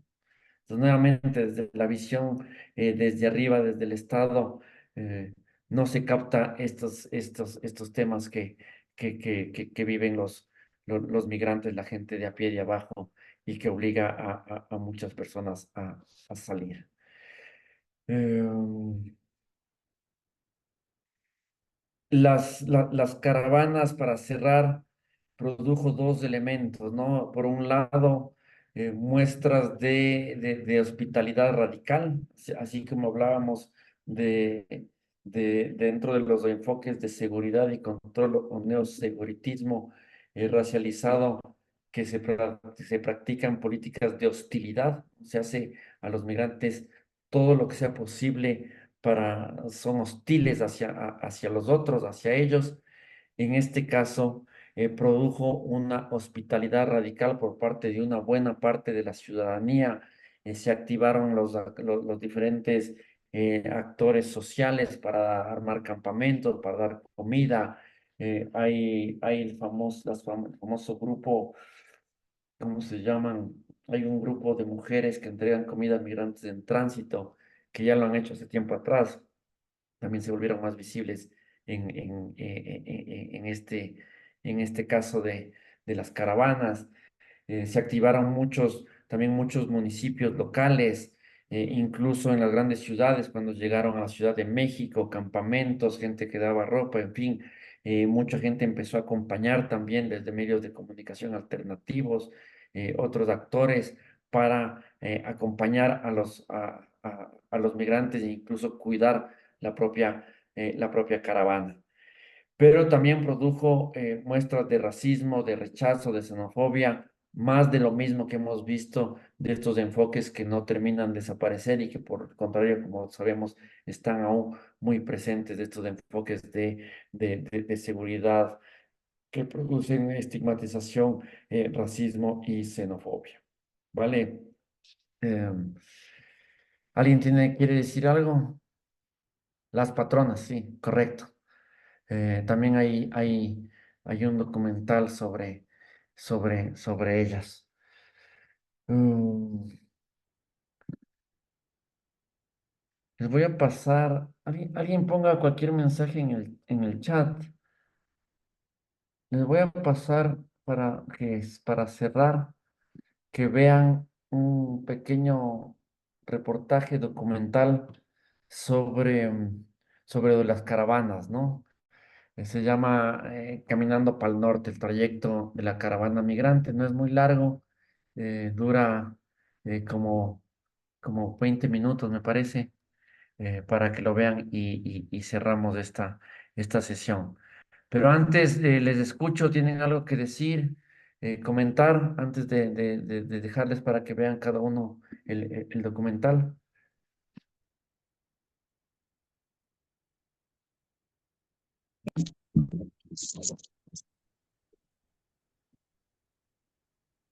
Adelante, nomás si alguien más va a comentar.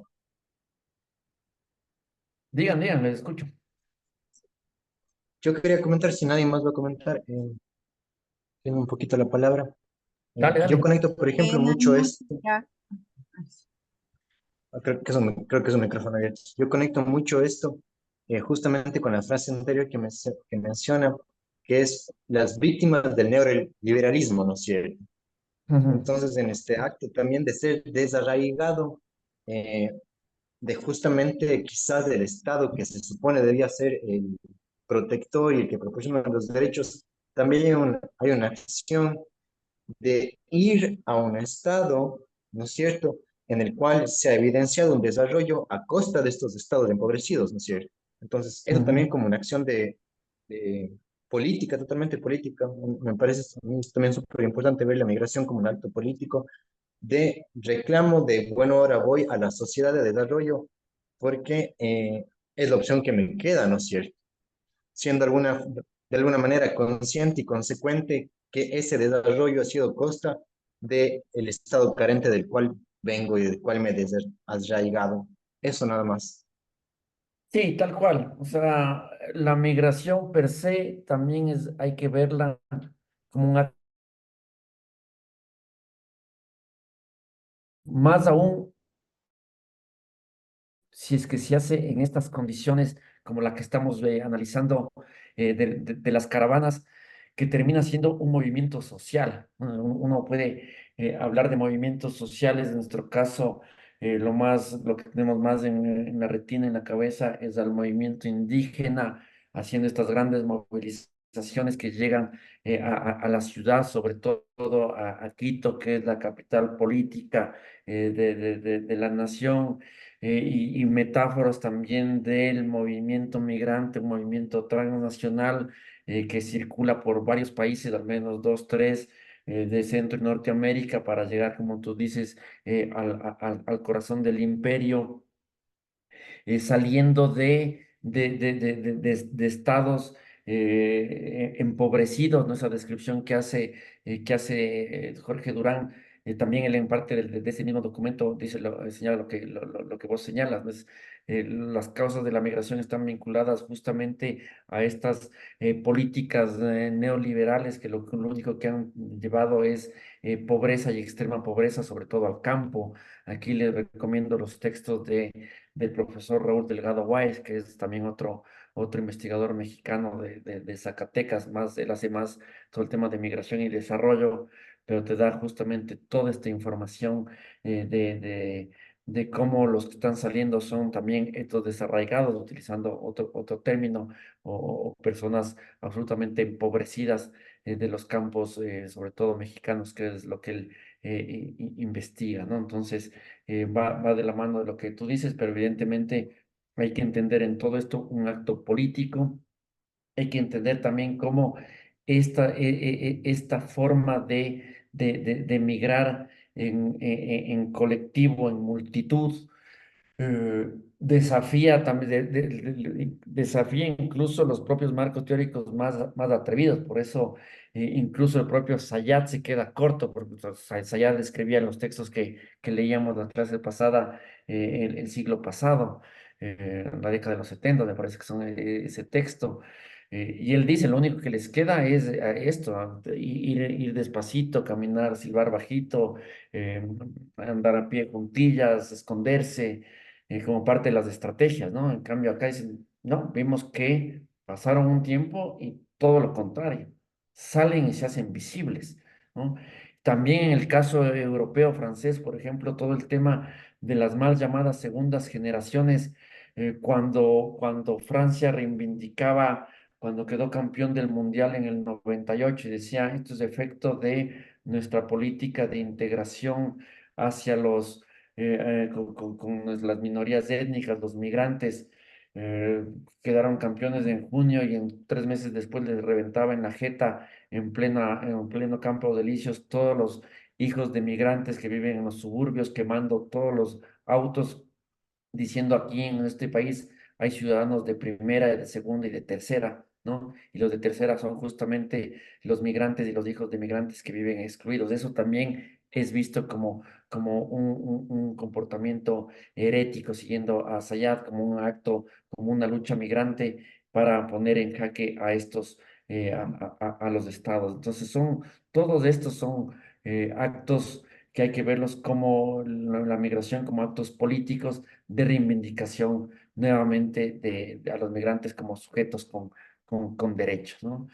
Y ahora con la llegada de gobiernos de extrema derecha en Europa, Vox en España, es de extrema derecha en Francia, hay toda una reivindicación de muchos actores o movimientos de migrantes que se cuestionan qué va a pasar con los migrantes y con estas políticas que hablábamos, justamente ponía el ejemplo de las políticas de inclusión en España, que finalmente con los diferentes gobiernos de turno, más a los socialistas u otros, eh, han mantenido un estado de bienestar.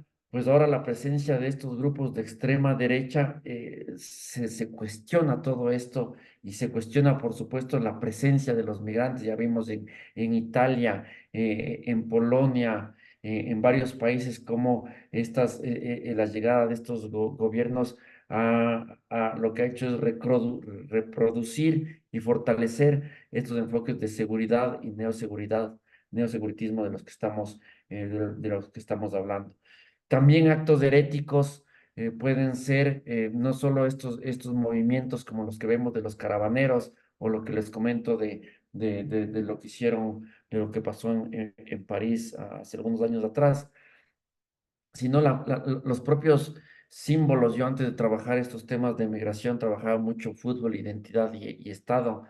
Y ahora que estamos en la Copa América y la Eurocopa, vimos, por ejemplo, este llamado de Mbappé a no votar por la extrema derecha, justamente reivindicándose él como hijo de camerunés que logró llegar donde llegó porque tuvo en algún momento acceso, inclusión y finalmente obtuvo la nacionalidad francesa o sus padres. Y también ¿cómo se llama este jovencito español? Se me fue el nombre, el que hizo el gol.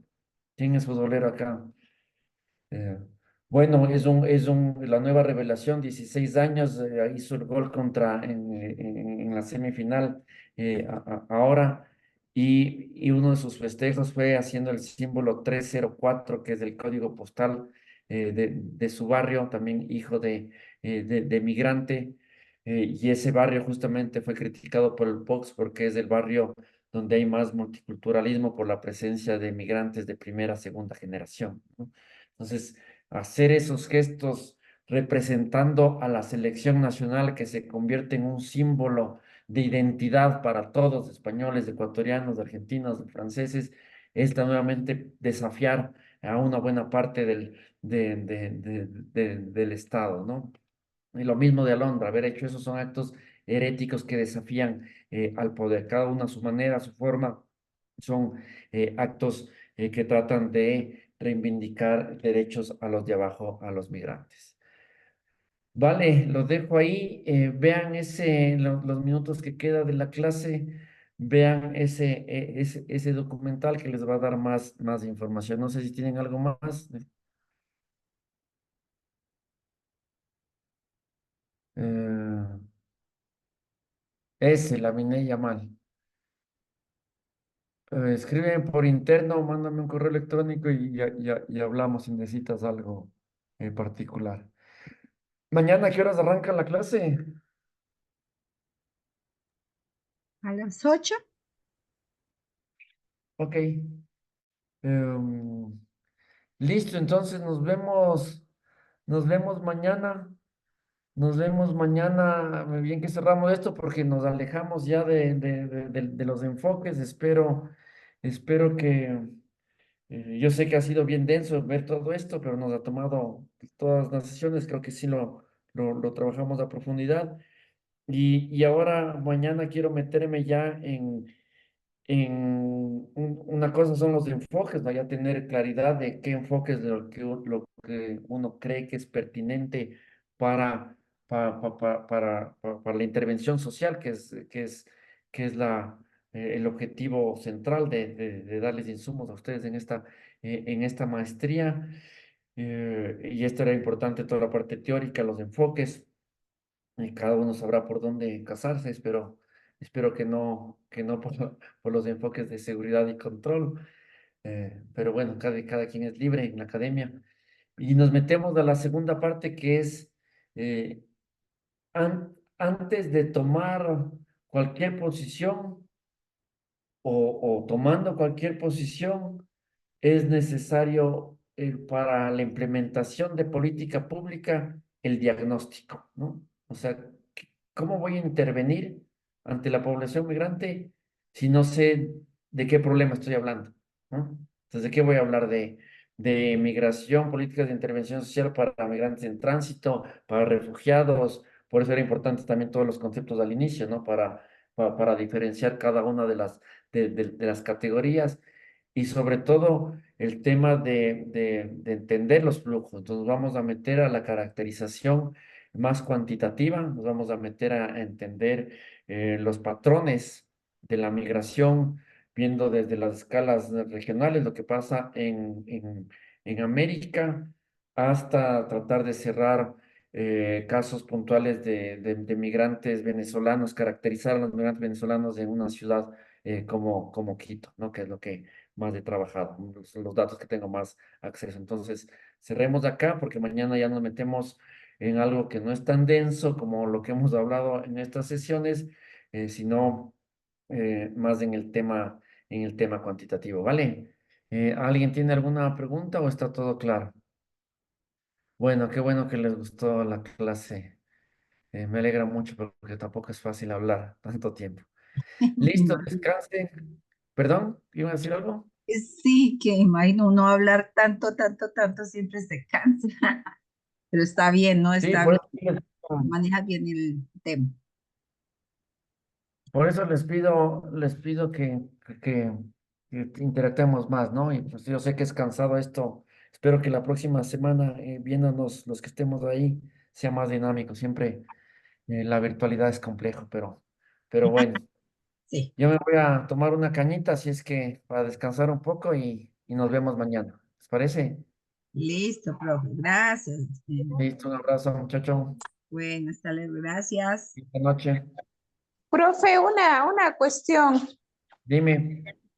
El día de mañana, por cuestiones de mi trabajo, saldremos a una comunidad acá en el Cantón Morona.